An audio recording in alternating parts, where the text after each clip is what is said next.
Procrastination is a form of stress relief.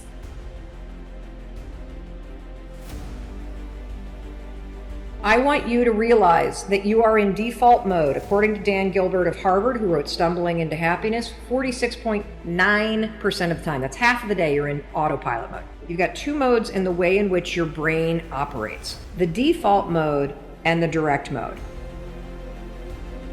You know you want to make changes, you've got a lot you want to do in your life, but then you start thinking about those changes and you immediately start catastrophizing. You start worrying, you start thinking about all the reasons why it's not going to happen. This is so common, and the reason why it's common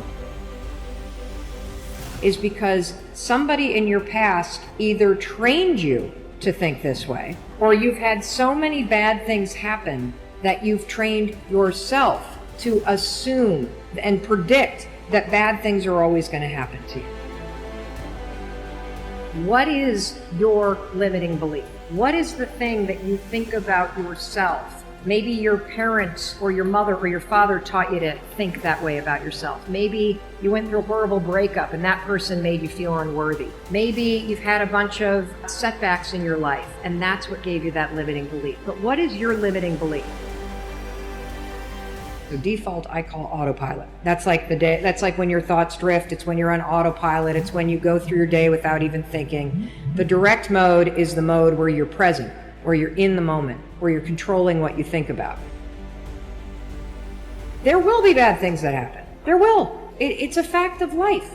But if you are constantly allowing your mind to default to thinking that bad things will happen, or thinking that you're out of shape, or thinking that you're a loser, or thinking that you're not worthy, or thinking that things aren't going to turn out,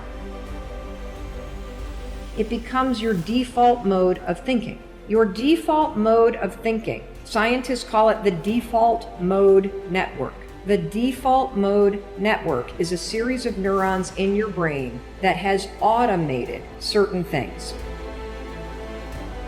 Now that you've identified your limiting belief, we're going to look at what is it costing you to choose to repeat it.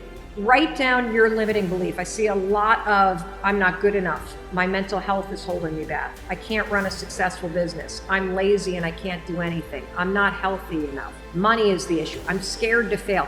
What is the limiting belief that you have?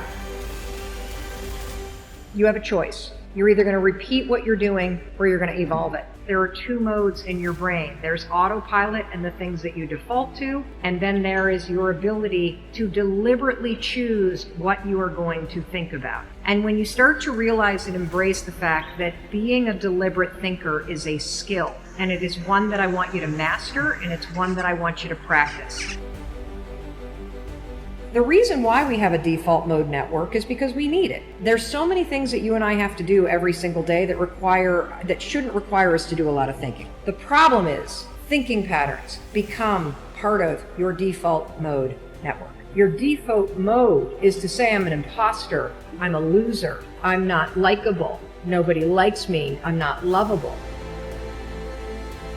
Once you've written that down, you're afraid of failure, you don't deserve success, all that kind of stuff. I don't know how to start. These are excellent. You're doing an excellent job. The first step to moving from that default into getting deliberate is actually seeing it. So seeing it is fantastic because now we can start to understand, whoa, this got programmed in, it's my default mode, I want to get rid of it. Here's what you're going to do in order to identify the cost, okay? You're going to ask yourself 3 questions, and they're very simple. Doing a mindset reset, it's not an event, it's a process. Because the negative and limiting beliefs that you have that are already set to your default, those are encoded in the default network in your brain, and so it's going to be a process that you need to repeat.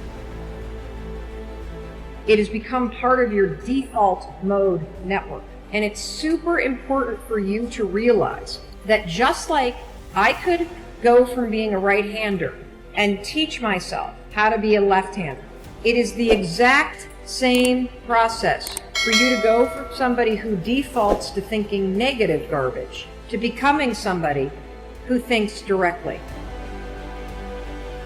If you say, I'm too young, then say, anything you want, from I have plenty of time to learn what I need to learn, to being young is an advantage, to whatever it is.